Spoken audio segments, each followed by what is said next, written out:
The Odissi movie review. మీకు ఏ పని ఉన్నా అది పక్కన పెట్టి అర్జెంటుగా వెళ్ళి ఈ సినిమా చూడండి అని మాత్రం చెప్తాను. క్రిస్టోఫర్ నోలాన్ మూవీస్ అంటే ఇండియాలో ఒక స్పెషల్, అంటే చాలా కొత్తగా ట్రీట్ చేస్తారు. ఆయనకు ఒక సపరేట్ ఫ్యాన్ బేస్ ఉంది. సో ఓపెన్ హీమర్ అన్నా సరే, సో డార్క్ నైట్ అన్నా సరే, సో ఇట్లాగా కొన్ని సినిమాలు అంటే పడేసి వస్తారు మనోళ్ళు. సో అంత ఇష్టం.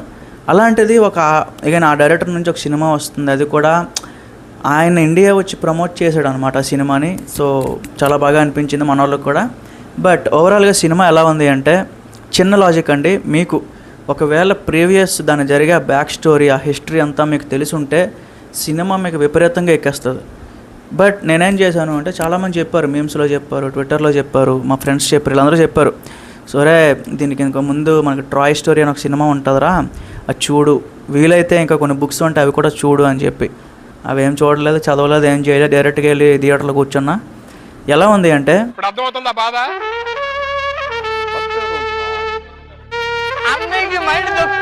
సో అది వీలైనంత వరకు మీరు ట్రై చేయండి. అవి చూసిన తర్వాత వెళ్ళండి, మీకు ఇంకా బాగా ఎక్కుతుంది. బట్ స్టిల్ నేను అవేమీ చూడకుండా వెళ్ళినా సరే నాకు పర్సనల్గా చాలా బాగా అనిపించింది.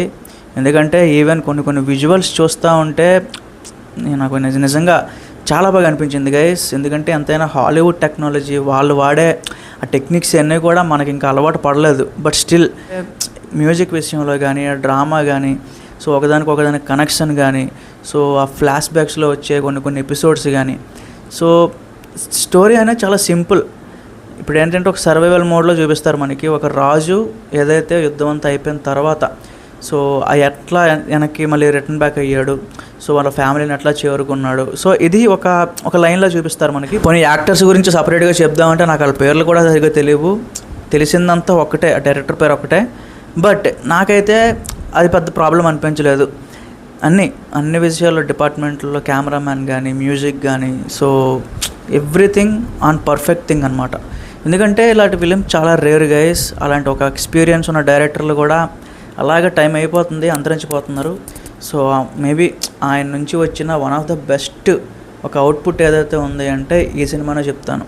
ఆయన ఇంతకుముందు ఒక సినిమా ఉంటుంది ఇన్సెప్షన్ అని చెప్పి, డైరెక్టర్ ఆయనో కాదో నాకు కరెక్ట్గా తెలియదు, బట్ ఆ ఫిల్మ్ అయితే చాలా బాగుంటుంది.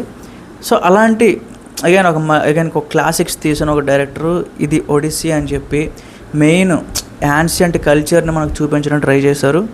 సో నేను అంత బాగా ఎక్స్ప్లెయిన్ చేయలేను మన కోసం, ఎందుకంటే మనకి చరిత్ర మీద చాలా పట్టు ఉంటేనే ఇలాంటి వాటి కోసం చెప్పగలము. బట్ స్టిల్ నాకైతే పర్సనల్గా ఒక జనరల్ ఆడియన్గా వెళ్ళాను, నాకైతే చాలా బాగా నచ్చింది.